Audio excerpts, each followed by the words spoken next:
This is just a bit of a quick update. I think I found a solution for the BIOS issue thanks to this page, which I'll put a link of in the description, which gave me the Phoenix Bios Setup utility.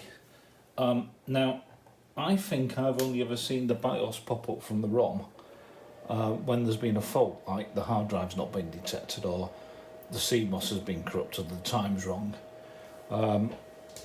So hopefully you can see that on the left screen. The right screen might be a bit flickery because of refresh rates.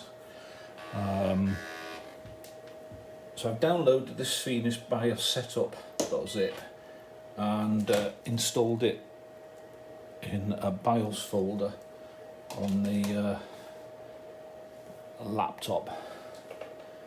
And hopefully, with a bit of luck, there are 3 utilities on here, maybe 4. I'll go through them all actually.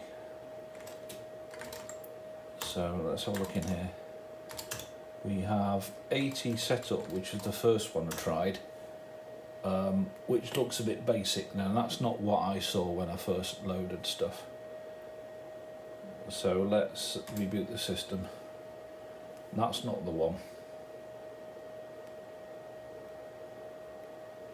Wait for it to boot up again. Oh, look at all that memory. Possibilities are endless.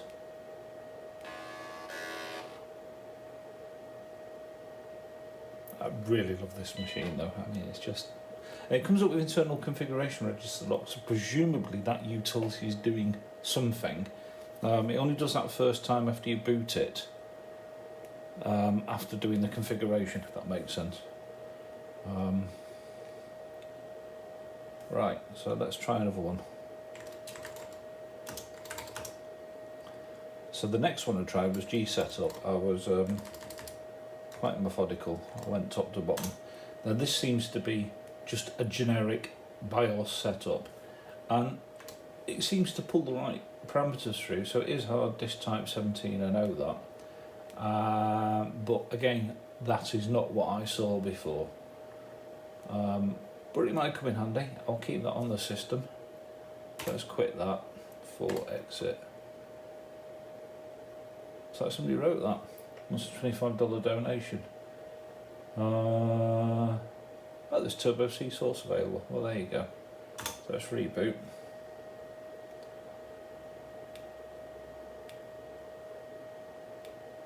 See if it comes up with that lock again.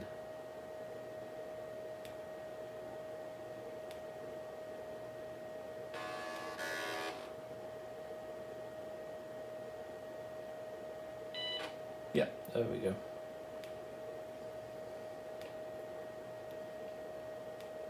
The third one I tested was the one that I saw. I'm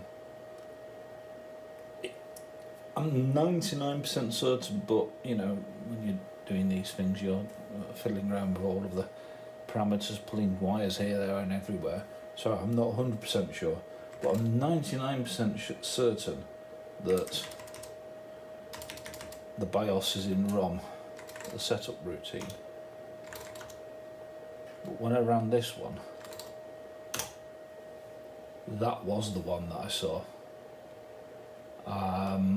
And that will do nicely. It's well presented.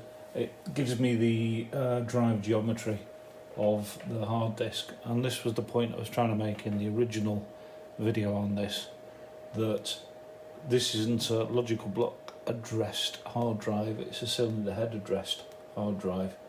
So in order to get the hard drive working on the system, this is what you had to do with 286s and 386. I mean, probably, I don't know when they brought LBA out, maybe it was Pentiums onwards. Anyway, you needed to select the right drive geometry. So here I've got a type 17 with 977 cylinders, 5 heads and 17 sectors, and it's a 40 meg hard drive, you can see there. The next one is 56 meg, but it's type 18. You can see that the number of heads increases from 5 to 7. And if we go down to a 16, it's a 20 meg. 6 control cylinders, 4 heads. So, you know, when you got a hard drive, this would be, I think, printed as a label on the side of the hard drive, so that when you got your PC, there's probably a custom setting on here somewhere. Maybe not. You had to make sure that the hard drive was compatible with your system, or that you had a BIOS, I presume these existed, where you could enter the values manually from the side of the hard drive.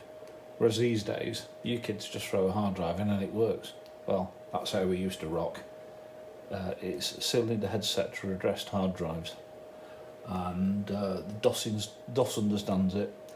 Unfortunately, if you tried to stick the hard drive in here into a modern PC via a USB adapter, or even a modern IDE card, then it would probably fail miserably, because modern systems don't understand CHS addressed hard drives. They are a legacy format. Up there with the dinosaurs. Anyway, I've got that working, so now I can access the BIOS. Panic's over. If it all goes pear-shaped, I should be able to get into the BIOS one way or the other, either off a floppy or whatever. Yep, job's a good one. Just one more thing. That internal configuration register locks message. I've just powered it off. I'm going to power it on again. Let's just see whether or not that goes away. Hopefully it will do, and I've not completely buggered the system.